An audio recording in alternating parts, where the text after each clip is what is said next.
How's it going, everybody? I am Donut. This is, of course, a Black Lives Matter, all cops are bastards, and trans rights supporting channel. If you're not supporting that shit, get the fuck off this channel. This is Broad City, Season 4, Episode 6, Witches. Is that a Halloween episode, maybe? I don't know. I feel like they've described themselves as witchy before, but not as a very common thing, so I'm curious, but no exact guess. Let's jump into the episode. If you want to catch the full length, you can get that on Patreon for $4 a month. Go check that out.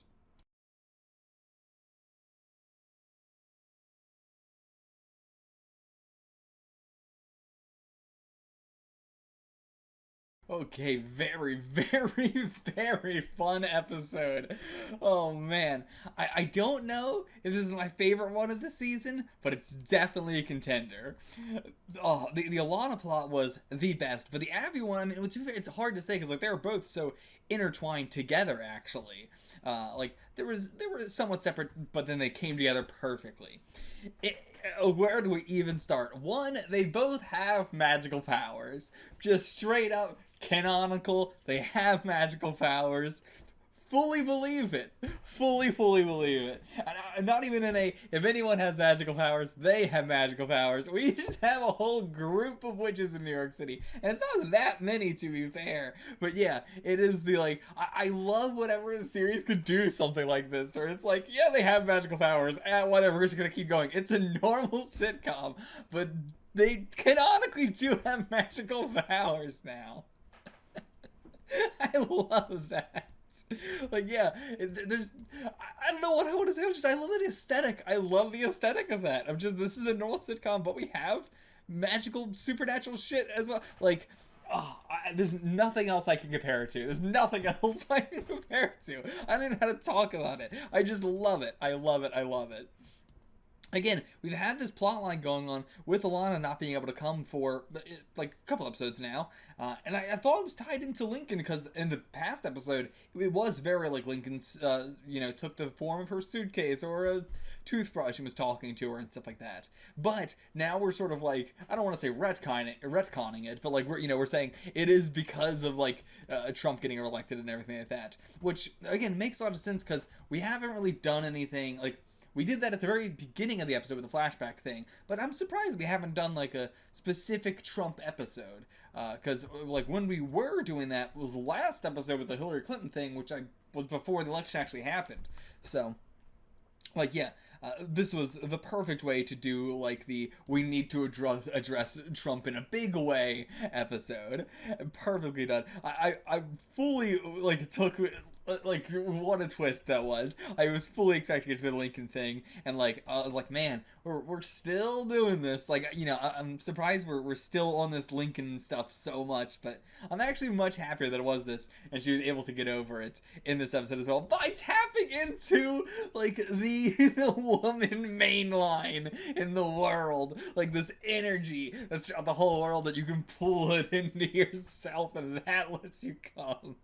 Again, it is the most Alana thing in the world. I love it. This plot was so, like, she had, like, some, like, fetishy fantasy sort of stuff in her, but the primary thing was the Trump makes me not be able to come and women being powerful does. And what a plot line. What an incredible plot line. Absolutely. Loved it. The whole, I think her name was Betty, but the whole like woman who was just like runs this entire small business, which is just I help people, not just I help people come, but I help people with their sexual needs. I assume whenever they have like sexual problems, whatever way. It doesn't seem like it's just couple counseling. It does seem like it is specifically like women's sexual problems, which like, and it's all like, home remedy sort of stuff. And so like, again, so witchy. Everything about this so witchy.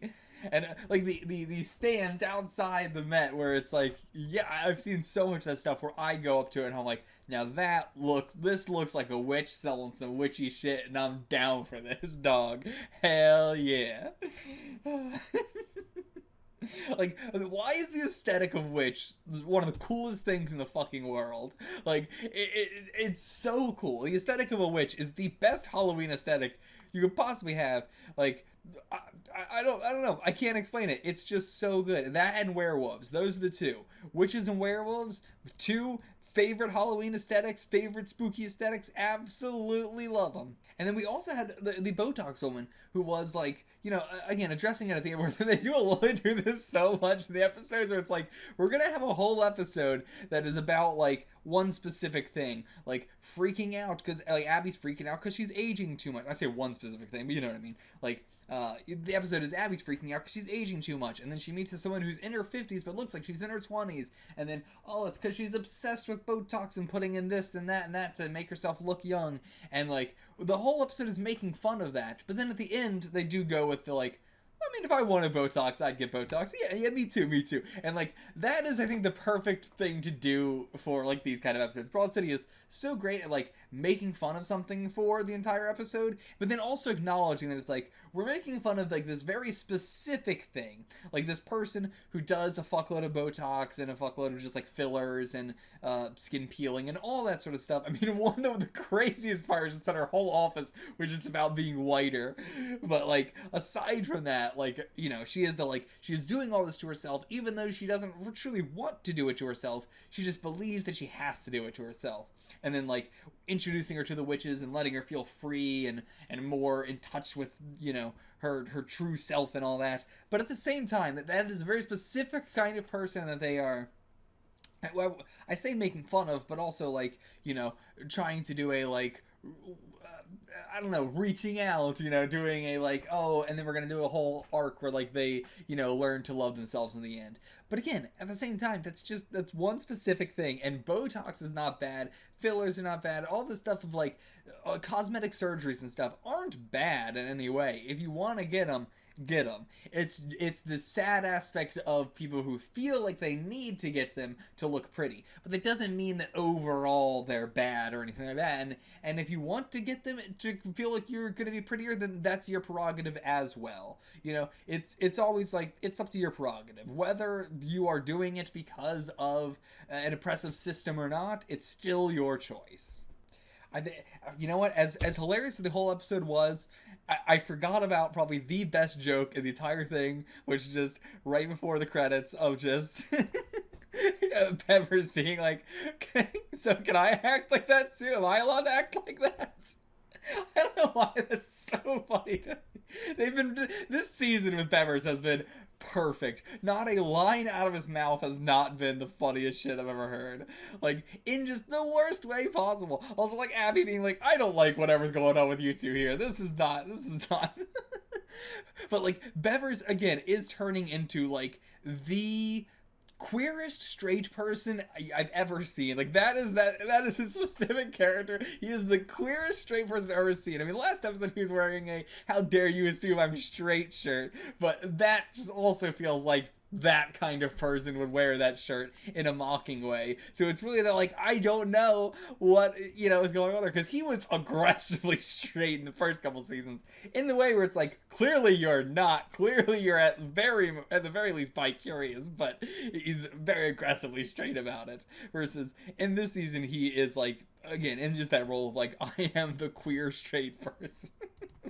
And so him having that like gay best friend feeling, even though he is, again, so aggressively straight at the same time, it creates a bizarre character that you love and hate at the same time. Again, I absolutely love Alana's coat. It's the kind of coat I would love as well. Like, just one, it's a huge, like, full body coat, and it looks like, I think it looked the best in the Mushrooms episode when it was animated, where, you know, it just looks like a tube. Like, it's just a full tube because it, like, goes down to her ankles and everything. But, like, all the little patches and stickers on it as well, like, that, I would love to have a jacket like that, even though I acknowledge that the entire point of it is, like, the entire point of Alana's character of, like, she puts, like, all these pins and stickers and patches on her coat, and like on her wall is like covered them as well and everything like that, and they're all that exact kind of like white woman liberal feminism sort of thing. I mean, not even just exclusively feminism, but there's a lot of that as well. And it's like, it is that like, oh, I can see that you're trying so hard, but at the same time, you're trying so hard. But at the same time, I recognize that I do like the aesthetic of like her wall with all the political stickers all over her coat with all the political pins and enamels and patches all over it. Like, I really love the look of that. Like, whether political or not, like, it looks like the bottom of a skateboard as well, or like, when you have the bottom of a skateboard with a bunch of stickers all over it, or whatever. I love that look of shit. Like, just it's very punk. I mean, punk aesthetic has always been stickers and patches and panels all over you of political shit, or shit that just looks gross, or shit that looks cool, or whatever. And so yeah, I love the look of it, and I want it so much, even though I acknowledge that I am falling into the same try hardness of how it looks.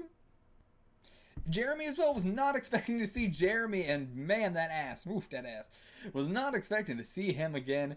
He is now not married, just best friends, soulmates, partners in parenting with this girl. They're adopting this kid, and they're a match. Yeah, anybody who's willing to be like, yeah, we are best friends, we're soulmates, we are part. I mean, those two are fine. It is we're not married. He didn't even say we're dating. It's supposed to be we're not married. We're best friends. Is like, I would describe my fiance as my best friend, but I would not say we're not fiancés. We're best friends. But also we are partners in parenting is. If anybody can hear him say that and then be like, I love this man, yeah, they need to stay together, because oof, I could not. Hey, and Abby made some money too. I mean, she spent it all immediately, but she made some money off of that, which is damn. And honestly, I'm glad I've never lived in an apartment. I could not deal with the not being able to adjust the heat and all that shit. Oh, that sounds absolutely terrible. To be fair, I've lived in plenty of shitty places, but never an apartment building. All the places I've lived in have been like here's a house that is actively falling apart and the ceiling might fall on top of you and hit you in the head. That's happened before. Or living in a trailer. Just a shitty fucking trailer with also a big family. I have not a huge family, but I have a considerably sized immediate family, and living in a trailer was not fun. But yeah, most places I've lived have been houses, but I live in very rural areas. I've moved around a fuckload of my life, so they've all been extremely shitty houses. Which I'm not sure if it's better or worse than an apartment. I really don't know. It's one of the at least in an apartment you can get someone to come fix something pretty fast, because they usually live in the apartment, the landlord or whatever. Versus landlords out here can you come fix this thing? Yeah, in a couple of weeks. Yeah. I mean, even we have our door just got fixed, even though it's been broken for weeks, and we have been trying to get it fixed, but the landlord finally came and fixed it after weeks, and we just had to deal with that. It's a good thing it's not extremely cold out or anything right now. It's pretty comparable temperatures, but man, it's what are we supposed to do? Just sit here and wait for weeks? Yes, that is what we had to do. That's being poor, baby. And yeah, I'm not sure if I have anything else to say about this episode. That's about it. I love the witch party. Just love all the witch stuff in general. It's so again, love the aesthetic of it. So good. That's all I gotta say. I will see you guys for the next episode. Until then, get the fuck out of here.